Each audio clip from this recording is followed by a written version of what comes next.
Moi, je suis là aujourd'hui pour la petite fille qui a été violée. J'ai une petite fille qui a 12 ans et j'ai peur.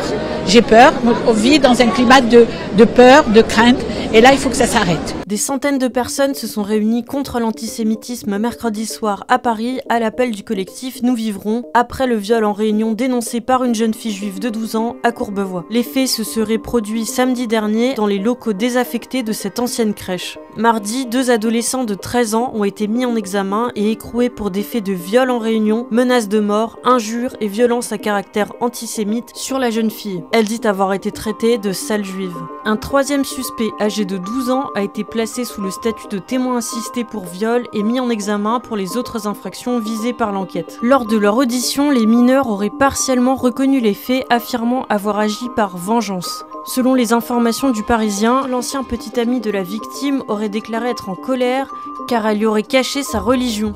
Et depuis mercredi, l'affaire a remis l'antisémitisme au centre de la campagne des législatives. À gauche, les condamnations sont venues de tous les principaux partis. Jean-Luc Mélenchon a réagi sur X mercredi. Horrifié par ce viol à Courbevoie et tout ce qu'il met en lumière concernant le conditionnement des comportements masculins criminels dès le jeune âge et du racisme antisémite. Au moment de la création du nouveau Front populaire, les partenaires de la France insoumise avaient beaucoup insisté sur l'importance de la lutte contre l'antisémitisme.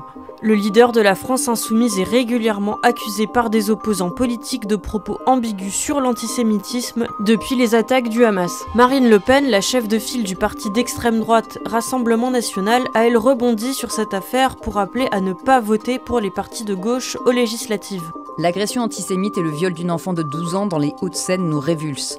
La stigmatisation des Juifs depuis des mois par l'extrême gauche à travers l'instrumentalisation du conflit israélo-palestinien est une véritable menace pour la paix civile. Le président Emmanuel Macron a de son côté demandé à la ministre de l'Éducation qu'un temps d'échange soit organisé sur le racisme et l'antisémitisme dans les écoles. Et ce jeudi matin, le candidat du parti présidentiel aux législatives, Gabriel Attal, a lui demandé aux responsables politiques de mettre des digues face à la montée de l'antisémitisme.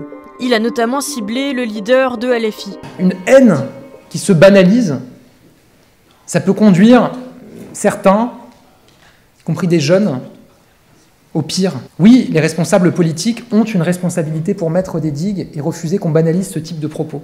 Quand on dit, comme ça a été le cas pour Jean-Luc Mélenchon, que l'antisémitisme est, je cite, résiduel.